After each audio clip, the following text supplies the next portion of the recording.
Baik, bismillahirrahmanirrahim. Kita akan bahas tentang taknan jilid 1 mengenai al-halqi, yakni tenggorokan. Nah, teman-teman bisa dilihat di sini ada al-halqi, yakni tenggorokan. Ya, al-halqi itu bahasa Arabnya. Jadi kalau misalnya teman-teman lihat di al-halqi ini nanti akan ada 3 bagian, ada aqsal, ya, aqsan, ada wasatun dan juga ada adna. Jadi kalau aqsa, ya, aqsal halqi itu yakni pangkal tenggorokan, kalau wasatul halqi tengah tenggorokan, sedangkan adnal halqi yakni atas tenggorokan aja atau ujung tenggorokan. Nah, kalau kita lihat di al-halqi ini teman-teman, dia perbedaannya pasti antara keluar dan tidak keluar udara. Contoh seperti di sini ada hamzah dengan ha. Nah, hamzah dengan ha ini tepatnya lihat pada gambar, yakni ada di pangkal tenggorokan, ya. Di mana pita suara yang digetarkan tidak dialiri udara untuk hamzah, sedangkan ha, ya, sama juga, hanya saja perbedaannya tidak dialiri udara. Nah, maka dalam keadaan sukun, kalau hamzah dia akan berhenti suaranya, ya. Sedangkan ha dia mengalir. Nah, kita lihat di sini ya. Cara pengucapannya masih sama, teman-teman. Kalau tipis, ingat itsmamul harokatnya, penyempurnaan harokatnya, yakni tidak boleh ditebalkan ya, antara hamzah ataupun ha. Hamzah ketika diucapkan dalam keadaan dhammah, fathah, kasroh, ataupun ha juga sama, dia ketika diucapkan tidak boleh dalam keadaan si hamzahnya tebal, ha-nya tebal. Dan perlu diingat, kesalahan-kesalahan ketika mengucapkan huruf hamzah dengan ha, yakni hamzah tertukar dengan ain. Kemudian ha tertukar dengan huruf ha kecil. Sehingga kalau ingin tahu perbedaan antara hamzah dengan ain, kalau hamzah itu dia jelas sekali tidak ada pengucapan seperti agak tertahan banget gitu di tenggorokan. Kalau huruf hamzah itu selalu bebas, kayak nyebutin aa, ii, uu, aku. Nah, kalau ain dia agak penekanan sedikit kayak kita nyebutin gitu ya. Nah, itu ada penekanan sedikit. Nah, kalau huruf H, suara kita yang ngebas. Kalau laki-laki itu ngebas. Bukan dari dada ya. Karena huruf H itu kalau dari dada berat sekali itu. Tidak boleh. H itu diucapkannya sesuai dengan makhrajnya, yakni di pangkal tenggorokan di sini. H. Gitu ya. Tidak boleh diucapkannya dengan H yang kecil. Nah, itu salah. Nah, maka pengucapannya harus diperbaiki. Nah, kita bisa dilihat di sini. Nah, kita langsung baca saja. Ingat tidak boleh panjang. Nah, itu kesalahan yang sering terjadi di sini belum ada panjang ya. Nah, maka ketika dibacakan dia cepat saja. U a i u, a i a, hu ha hi hu, hi ha hu, hi ha, a, hi i hi, u, hu i ha. Nah, di sini ada perbedaan ya. Nanti yang tasydid di ha dengan yang tasydid di hamzah. Kalau tasydid di ha, maka dia dialirkan keluar udara, kemudian baru sebutkan harokatnya. Jadi ketika sudah menyebutkan a, di sini kan sudah campuran ya. Kemudian masuk ke ha bertasydid, maka hembuskan udara. Kemudian setelah hembuskan udara, ditahan sedikit, kemudian baru masuk kepada harokat ha-nya. Ah. Nah, itu ya. Nah, kalau hamzah, maka suaranya itu langsung berhenti. Ya. Setelah menyebutkan ha kasroh, masuk kepada hamzah ya, ditasdidkan, kemudian hilang suaranya, baru sebutkan harokat kasrohnya di hamzah tersebut. Hi, ihi. Nah, ini juga sama. Hu, hu, iha. Nah, itu ya. Nah, ini kalau ini langsung saja habis. Kalau sukun, maka langsung saja penyebutan hamzah sukunnya. Yakni langsung habiskan suara pada pangkal tenggorokan. Yakni berhenti suaranya. Ha dulu, baru ke hamzah langsung berhenti suara. Ha. Ingat harus ada kayak naber gitu ya. Naber itu adalah menaikkan suara. Dari keadaan suara normal langsung meninggi sedikit. ha, ha, gitu. Nah, ini dialihkan sedikit baru ke huruf berikutnya si hamzah dhammah. Ya, setelah mengucapkan hamzah yang kasroh, baru ke ha, dialirkan udaranya, kemudian baru ke u. Agak dialirkan sedikit ya. U. Jangan sampai terlalu cepat. U. Nah, itu ya yang salah ya. Harus sesuai dengan sifat yang melekat nanti. U. Hu. Ha. I. Nah, itu dia. Nah, teman-teman yang sudah mengajarkan daripada metode talaqi nahawan, ketepatan daripada makhraj ya, daripada aqsal halqi ini hamzah dengan ha, yakni kalau peserta didik nanti sudah bisa mengucapkan hamzah dengan hanya dengan tepat, yakni pada bagian harokat yang pertama, ya. Kemudian tebal. Nah, itu ya. Tidak boleh sampai dia tebal tipisnya itu tertukar, ya. Di sini belum ada yang tebal, ingat masih tipis. Yang ketiga, yakni aliran udara di H tepat, penahanannya juga tepat, tidak terlalu cepat, ya, baik di tasdid ataupun sukun. Kemudian yang bagian hamzah sukunnya dia langsung habis dan juga yang tasdid juga habis. Kemudian tepat ketika mengucapkan harokatnya. Dilihat di situ ya. Kemudian yang terakhir yakni tidak boleh ada panjang di sini. Karena makhraj yang diucapkan di sini dengan harokatnya itu belum ada menyertai al-jauh, maka di sini dibacakannya tanpa mad. Jadi tidak boleh ada panjang. Sehingga kalau ada panjang, ulangi lagi, ulangi lagi, ulangi lagi. Seperti itu ya. Nah, kemudian yang berikutnya di sini ada yang kedua, wasatul halqi. Wasatul halqi itu adalah tengah-tengah tenggorokan. Yang dimana tepat di katup epiglotis, yang mana dia ditekan, ya ditekan katup epiglotisnya, sehingga ketika diucapkan nanti itu agak ketahan sedikit kalau ain. Gitu ya. Kalau ha, nah gitu ya. Pengucapannya tuh ain dengan ha itu berbeda. Jadi kalau ain kayak kita ngucapin, aduh aku pengen kalau lagi sakit perut gitu ya. Kalau huruf ha, itulah huruf yang dimana ketika diucapkan, ya, ha itu dia lembut sekali. Gitu. Seperti selesai minum. Kalau teman-teman minum kehausan, kemudian lek lek lek lek lek. Nah, itulah huruf ha, ya. Maka kalau huruf ain dengan ha, pengucapannya itu sama seperti hamzah dengan ha, perbedaannya antara mengalir dan tidak mengalirnya udara. Gitu ya. Maka pengucapan ain, kesalahan pertama yang sering dilakukan adalah dia masuk ke hidung. Nah, maka kalau teman-teman ingin tahu perbedaan antara ain yang benar ataupun tidak, termasuk guru-guru ya, yakni dengan pencet hidung teman-teman, kemudian ucapan huruf ain. Kalau ainnya tidak jelas, nah maka itu masih salah, ya.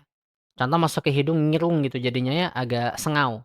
Nah itu salah. Harusnya nah masih ada ucapan yang jelas di situ ketika mengucapkan huruf ain.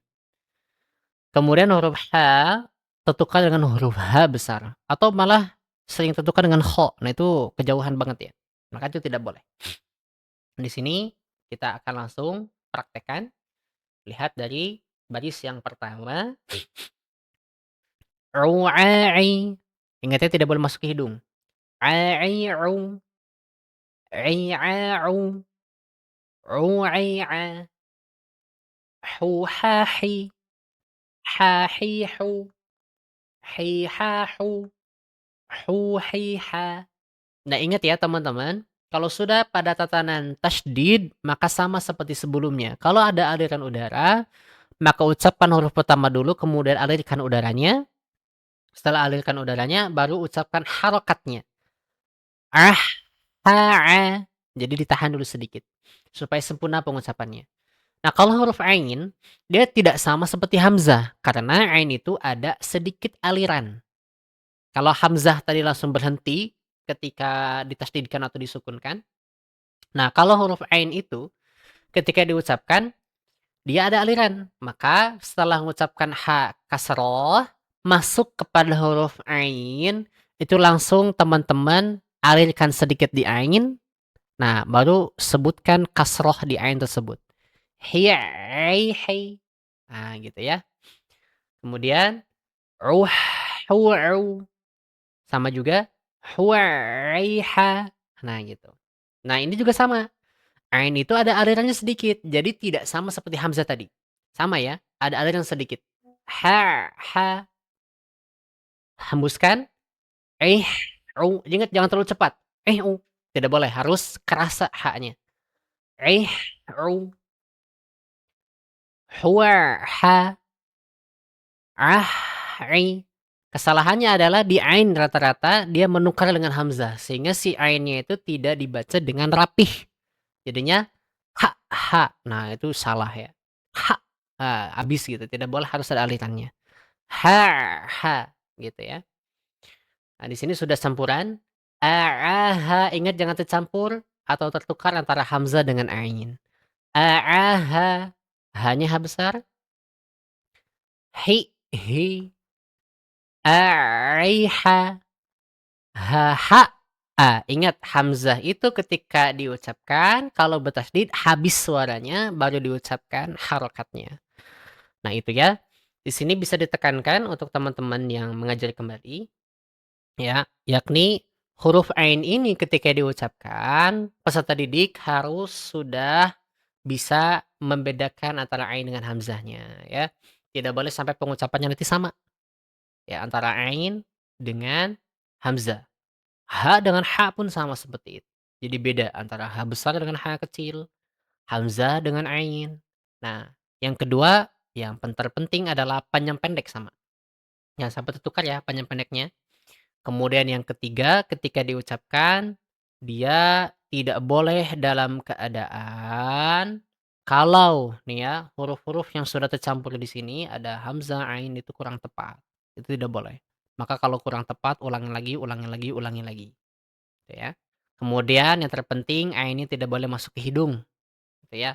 H-nya dalam keadaan mengalir. Jadi kalau masih agak cepat-cepat ya bacaannya, nah suruh untuk tenang supaya bacaannya lebih bagus lagi. Itu untuk ain dengan ha ya teman-teman. Bismillah. Lanjut kemudian yang berikutnya yakni ada adnal halqi.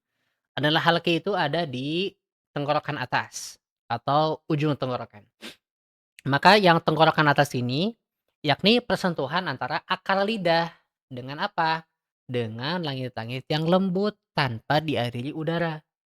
Nah, maka kalau huruf ghain tidak dari udara. Kalau huruf kha yakni dia dari udara. Nah, kalau menyebutkan huruf ghain seperti huruf G setengah.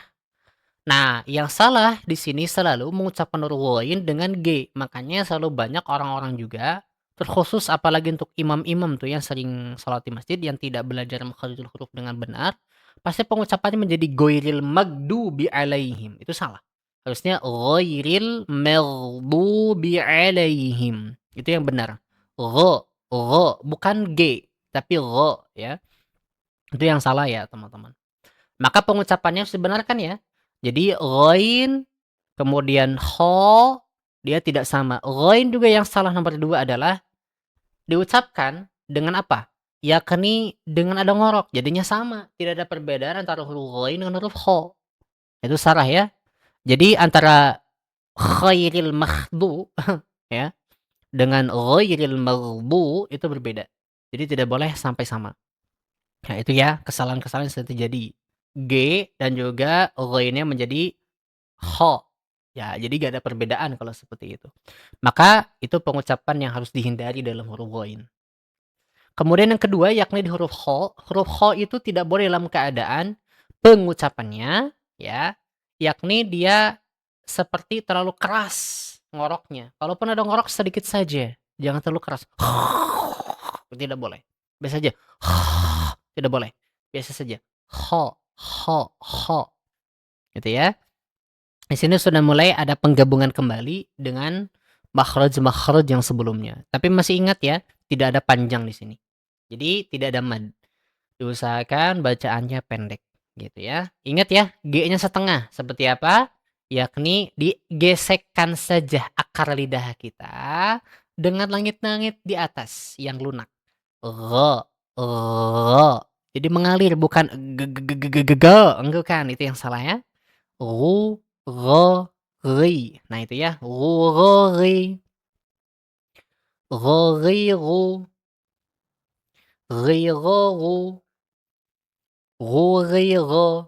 Nah, itu pengucapannya, seperti itu. Kemudian khukhakhi, khakhikhu, khikhakhu, khukhikha. Kalau huruf ghain dia mengalir, jadi jangan sampai tertukar dengan huruf G atau kha lagi. Karena mungkin takut salah atau mungkin kecepatan atau mungkin apapun itu, nantinya dia jadi sama hurufnya, tidak boleh ya. Kha, kha. Jadi beda ya. Kha, sama ucapan huruf kha-nya, kemudian alirkan ghainnya, kemudian berikan harokat daripada ghainnya karena bertasydid. Kha, khi. Ini baru ke kha-nya. Ghukh, khughu, khughikha. Ingat kalau kha dengan ghain sama-sama mengalir dia. Jadi ketika diucapkan bedanya adalah antara keluar dan tidak keluar udara. Jadi alirkan saja langsung di kha-nya.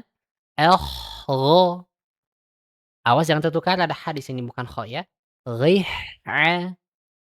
igha, akhagha. Nah, di sini ada ha dengan ha. Jangan sampai tertukar. Sudah saya gabung-gabung agar teman-teman tidak tertukar. Hi'a, ghakha'a. Nah, ini hamzah awas. Ru'aha, khi'ahha. Nah, maka teman-teman yang mengajar kembali, ingat ya, kesalahan huruf ghain tertukarnya G dengan ghain, kha dengan ghain. Kemudian kha itu tidak boleh dalam keadaan ngoroknya terlalu keras. Biasa saja kha, gitu ya. Nanti ada juga yang nanti di antara teman-teman mungkin memiliki guru yang kha-nya itu terlalu keras, nah itu kurangi saja. Kalaupun ngoroknya itu, tidak berlebihan tidak jadi masalah. Ya karena masih belajar. Kha segini aja, kha itu masih cukup. Jangan terlalu jangan terus seperti itu ya. Nah, kemudian, yang kedua masih ingat ya, tidak ada panjang pendek, ya, tidak ada panjang pendek. Nah, kemudian yang ketiga yakni tidak dalam keadaan hurufnya tipis, karena di sini sudah masuk kepada huruf yang tebal. Jadi ketika mengangkat huruf ghain sudah pasti naik tuh, karena kan si akar lidahnya itu menyentuh ke langit-langit mulut, maka pasti akan menjadi tebal. Ghain dengan kha, tidak mungkin tidak menjadi tebal, karena susah kalau nggak diangkat gitu ya. Jadinya huruf apa tuh? Nah itu ya, menjadi huruf-huruf yang lain menjadinya. Jadi teman-teman harus ucapkan huruf ghain dengan kha-nya pasti tebal. Kemudian, di sini karena sudah hurufnya campuran, tidak boleh sampai tertukar. Ya, antara ha dengan ha, kha dengan gha, dan lain semacamnya, hamzah dengan ain. Gitu ya. Jangan sampai tertukar. Kemudian yang paling terakhir adalah yakni huruf-huruf yang diucapkan di sini tidak boleh dalam keadaan hurufnya tidak mengalir. Huruf ghain dengan kha harus mengalir. Tepat sesuai dengan tasydid dan sukunnya. Nah, itu ya barangkali episode di sini tentang al-halqi telah selesai. Silahkan diamalkan dengan baik. Insya Allah kita akan lanjutkan kepada sesi berikutnya yakni tentang al-lisan nanti insya Allah. Baik. Assalamualaikum.